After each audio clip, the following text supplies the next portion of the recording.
Welcome back, everyone. It's your friends Alex and Brooke hosting another episode of Mental Health Mondays. Hey, speaking of friends, this month's theme is all about friendship and relationships. Quite fitting, considering it's February, the month of love.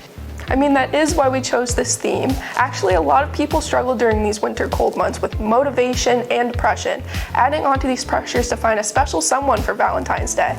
People tend to find they need a Valentine, or they'll appear sad or lonely. That's so not true, though. You don't need a romantic partner to feel happy, even if it is the month of love.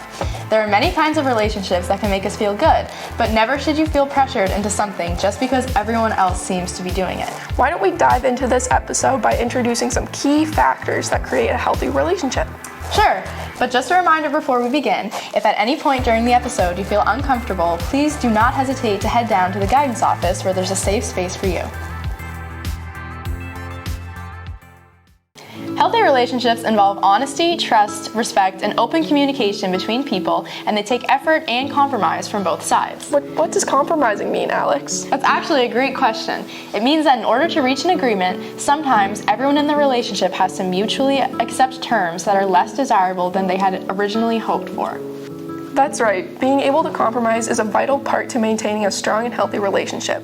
It's important for all types of relationships, whether it's romantic partner, family, or friends. It's important to compromise, but compromising needs to be mutual. If you're the only one who is giving in a relationship, it leads to your relationships being one-sided, and that's not fair to you.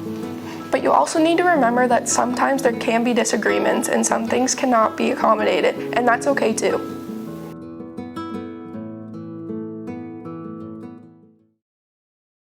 Now that we've talked about what healthy relationships can look like, let's explore what kinds of things make a relationship unsafe or not ideal. Being in a healthy relationship with someone should make you feel safe and good, but if your partner is harming you in some way that can compromise both your safety and comfort, abuse within any relationship should be dealt with.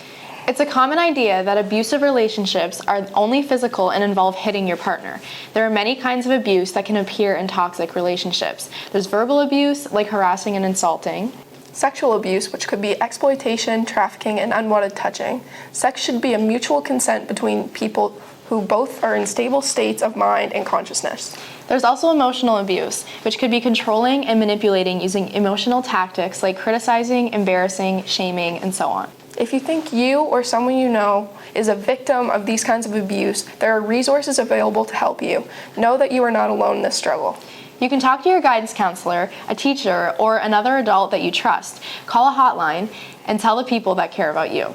If you're constantly unhappy in your relationship, don't force yourself to stay, no matter how long it's lasted. Always value yourself and put yourself first. After high school, a lot is going to change.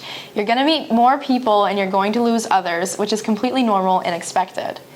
It is proven that only 2% of people who dated in high school will maintain a relationship as they move into adult life. That's not to say that these relationships aren't important. You learn and grow from them, but it's okay to move on. Right now, most of you are surrounded by people you've known since elementary school or sooner. And next year, many of you are going off to college, university, getting full-time jobs, and moving away. The thought of losing touch with your friends is scary, but it's also natural at some point for us to grow up and move on. With that said, let's jump into our next misconception session. Welcome to February's misconception session. Hey Brooke, what are some common misconceptions about relationships? Well, for one, you don't need to be in a romantic relationship to be happy. Surround yourself with people who fill your bucket and don't make you feel pressured into a relationship because other people are. And we should be friends with everyone, right? Well, no, actually. If you have a lot of friends, that's great, but sometimes having a few close friends is just as good. A lot of people think that you're not supposed to have any disagreements with your partner. False. Everyone has different opinions, and most of the time, simple disagreements are normal and bound to happen. Our last one for today is you and your friends should be exactly alike and have everything in common. Like carbon copies? That's pretty unrealistic. Sure, it's nice to have common interests, but diversity is unavoidable. Being exposed to different kinds of people and their perspectives helps you develop as a person. Plus, no one is exactly the same anyway. That wraps up another misconception session. See you next time. The biggest takeaway from today should be to find the people that make you happy, whatever that means for you. It's okay if you don't find them right away. You have plenty of time during and after high school. Make sure to treat yourself right. That will help you treat your loved ones right as well. We hope you enjoyed this month's episode of Mental Health Mondays, and we'd like to thank the students of Miss Finnegan's Level 1 English class for preparing this script. Next month, we will be back with interviews for some of your peers and how to manage their mental health. Remember, it's okay to not be okay. See you in March!